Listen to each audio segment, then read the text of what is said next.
Welcome back to another devotional in the book of Proverbs. It was so good to see you last night for another pool day. Next Wednesday, we have a bubble soccer tournament at the park, which I'm really excited for. But I'm even more excited to study this amazing chapter today in Proverbs. So, if you've already prayed on your own, and if you've already read Proverbs chapter 8 on your own, then let's dive in. Okay, so we have seen a ton throughout this study so far, and a lot of it has been warnings to those who do not listen to Yahweh's wisdom.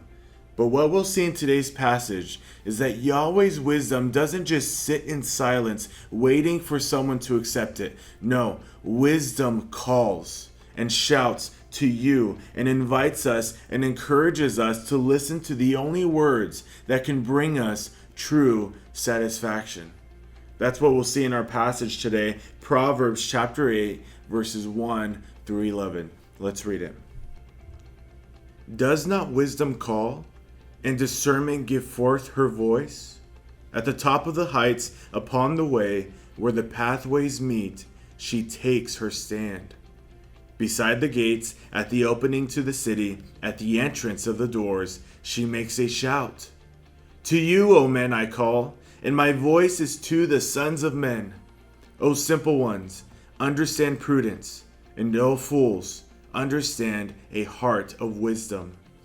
Listen, for I will speak noble things, and the opening of my lips will reveal upright things. For my mouth will utter truth, and wickedness is an abomination to my lips. All the words of my mouth are in righteousness. There is nothing twisted or crooked in them. They are all straightforward to him who understands, and right to those who find knowledge. Take my discipline, and not silver, and knowledge rather than choicest fine gold.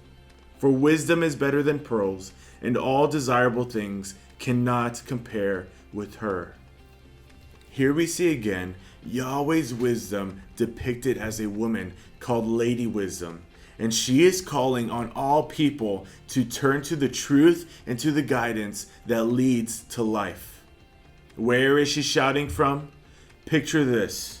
You are standing in the middle of a crossroads where two roads begin. You really are, as a junior high student, you're trying to figure out who you are, who you're going to listen to, where you're going to go, and you've got to decide which lifestyle you're going to choose. And so you're walking, and you come to this crossroads in life, and you are forced to make a decision on where to go. There are only two options. There are only two roads. One road is called worldly way. It is a broad and dark road, but the whole world is walking on it. And almost everyone is choosing to walk on this road. And on this road, there are people standing on the side of it as you walk, trying to sell you things that will bring you pleasure, trying to sell you things that will bring you temporary satisfaction. The whole world is offering you something, things that you've desired before. And then there is another road called Wisdom Way.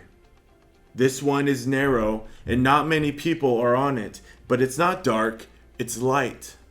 There are no people standing on the side of this road selling anything. It's just a long, narrow road, and at the end is an overwhelmingly bright light, and you can barely look at it.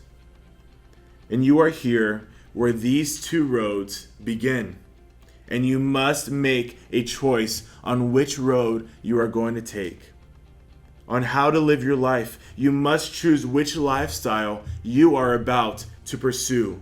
Worldly way or wisdom way. There are only these two options. There is no third road.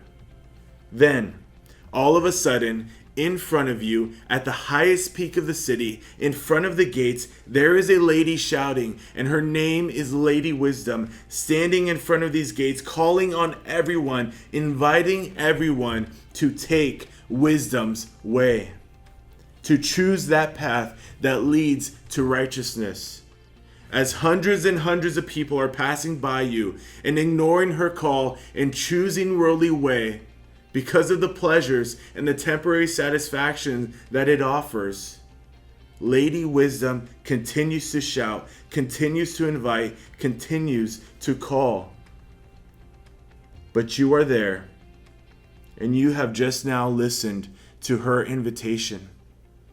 It is as if you are standing in the middle of this crossroads, and she is shouting and calling on everyone, but she is looking at you now.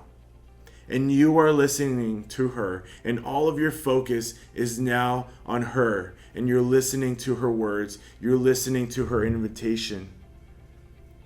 And she says to you, read verses 10 through 11. She says, "Take my discipline, and not silver, and knowledge rather than choicest fine gold. For wisdom is better than pearls, and all desirable things cannot compare with her." Now, what is your decision? Will you choose to take a worldly way, which may offer you temporary satisfaction and pleasure now, and may offer you the things that you desire of this world, but will eventually lead to eternal death and destruction? Or will you listen to the call of Lady Wisdom? And will you take the wisdom's way that is long and narrow, but that leads to eternal life? What is your decision? Which road will you take? No, really, which road will you take? You are really forced to make this decision now. You are really forced to choose a road. You have really just heard Yahweh's words and the call and invitation from Lady Wisdom. You are on the crossroads described here, and you must make a decision. It's so appropriate for this to be in the introduction of Proverbs and right before we head into the actual Proverbs themselves, because we've just gone through 7 chapters of just hammering on the benefits of Yahweh's wisdom, of listening to Yahweh's wisdom, and the dangers of turning away from it. And now in this chapter, it's like, okay, you've heard enough. Now what are you going to do? Will you take the road that leads to wisdom and eternal life, or will you continue on the road that leads to eternal destruction and death? Which road will you take? The ignorant fool will have just read all that wisdom offers and turn away from it.